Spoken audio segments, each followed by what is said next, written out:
외국에 한번 갔다 오셨다고 네. 들었는데 혹시 네. 어디 다녀오셨어요? 시아버님이 현충에 계셔요. 국가유공자다 보니까 우리가 받은 보은을 돌려주는 느낌도 가져보고 싶다고 생각을 했는데, 근데 그 당시에는 프랑스 파리는 마스크를 벗은 시기였어요. 마스크를 벗고 있는 모습이 너무 자유로운 거예요. 한인의 체육대회가 있었던 날이었어요. 가는 날이 장날이 된 거예요. 한국 대사관님도 뵙고 한인의 회장님도 뵙고 저쪽에서 사진을 넘겨오면 저는 인스타에 바로바로 업로드 시키면서 자매 결혼을 맺게 된 거예요. 그때는 그냥 미팅만 한 거죠. 시장 조사하고 이제 자매 결혼 맺겠다 하고 돌아와서 정식 초청을 받아서 9월에 코리안 페스티벌이 코로나 끝난 시점이어가지고 엄청 크게 했었어요. 그때 저희가 그럼 패션쇼를 하겠다. 코드가 맞은 거죠. 여행용 가방 20kg짜리를 8개 들고 갔어요. 판매 부스도 지원을 받아가지고 한복을 딱 입혀줬을 때 울은 애가 있어요.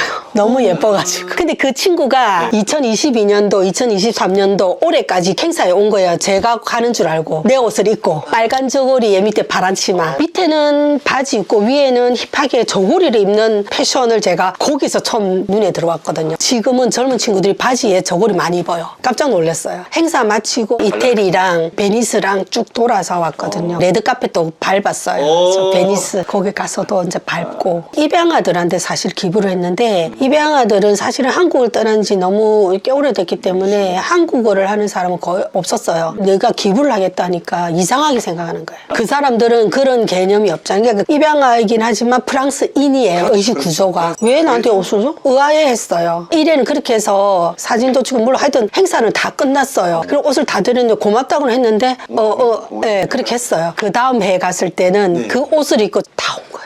수도의 근교도시 1시간 반 정도 거리에 있었는데 다 내 옷을 입고 오신 거예요. 그 행사가 끝나고 파리의 신문사나 이제 그런 게 조금 어필이 됐나 봐요. 투르시 한국문화원 회장님이 저한테 다이렉트로 콜이 온 거예요. 제가 신문을 봤다, 매스컴을 봤다, 이제 소식을 들었다, 어느 정도 이렇게 규모가 있어야 제가 움직이지 않겠냐 하니까 엑스포를 한대요. 코리안 페스티벌인 거예요. 열흘 가느래요. 근데 저의 단독이 투르시청의 정식 초청장을 받은 거예요. 그래서 이제 위상이 이제 좀 올라가지. 이렇게 올라갔어요. 엑스포에는 이제 저희가 그냥 단독으로 들어갔어요. 무겁게 가서 어떻게 왔다고요? 손으로 왔어요. 해외에 박람회는 부스만 지원되지 다른 거는 일절 지원이 안 돼요. 부스비가 보통 300에서 500 정도 되거든요. 제 같은 경우 엑스포는 열흘간이었거든요. 이번에 같은 경우에는 숙식 제공까지. 비행기는 아닙니다. 저희를 정식으로 초청하면서 거기서 저희들이 숙식 제공을 하겠다. 며칠 동안 진행이 돼요? 행사는 1박 2일밖에 안 되는데 지원은 2박 3일이에요. 왜냐하면 시차 때문에 하루 일찍 들어가서 리허설을 해야 되거든요. 그리고 저희는 한 5일 정도 더 추가해서 한 열흘 정도 촬영도 좀 하고 오려고요. 재작년, 작년까지는 전혀 못했어요. 이 좋은 옷을 거기서 찍었을 때 멋있더라고요. 근데 촬영을 거의 못했거든요. 그래서 이번에는 작품 사진도 좀 찍으려고. 열흘간 우리가 행사니까 처음에 혼자 왔다가 동생 데리고 오고 엄마 모시고 그리고 다 사고 하나씩. 근데 이번에는 좀 특별하게 투르시가 재패니스 페스티벌이라고 해서 지금 올해까지 10년째 행사를 했었어요. 워낙 일본이 또 잘 살고 규모가 있고 프랑스 쪽에 지원도 엄청 많이 넣었잖아요. 지금 우리하고 좀 다르겠지만 우리 케이팝 시장성을 이제 본 거죠. 그 업체가 내년부터 정식으로 코리안 페스티벌이 발족이 된 거예요. 저 때문에.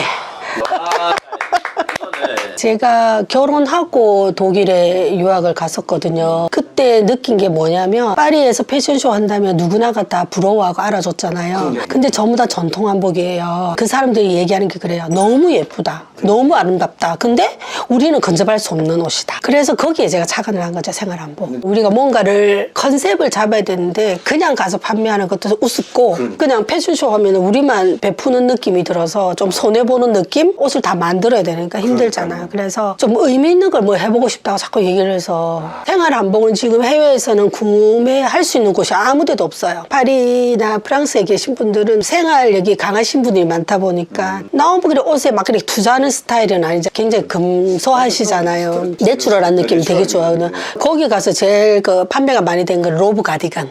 계절이 수시로 변하거나 안개 끼거나 비가 오거나 하기 때문에 겉옷이 필수예요. 처음 갔을 때는 예쁜 옷만 들고 갔다가 실용적이고 좀 사이즈도 좀 넉넉하고 키 자체가 크니까 사이즈가 클 수밖에 없더라고요. 그분들이 한국 행사나 추석, 명절, 한글 학교 뭐 이런 거 하면은 한복을 입어요. 전통 한복은 옛날에 우리 60년대 한복 있잖아요. 그런 거 아직 가지고 계신 분이 많거든요. 내년에는 단체로 가는 거기 때문에 아무래도 저희가 보여주는 이런 느낌보다는 우리 한국의 문화를 거기 가서 옮겨서 보여주는 체험도 들어가거든요. 저는 패션쇼를 하기 때문에 당연히 이제 부수 지원을 받은 거지만 다른 대표님들은 무료 체험을 하는 조건이 한국에 대한 이런 관심도가 너무 높아서 해주고 이제 저희도 패션쇼 같이 움직이기 때문에 한국 문화를 좀 더 체계적으로 알리는 역할을 하러 갑니다. 내년에는 한국 문화를 알리러 가는 프랑스 트루에서 화이팅!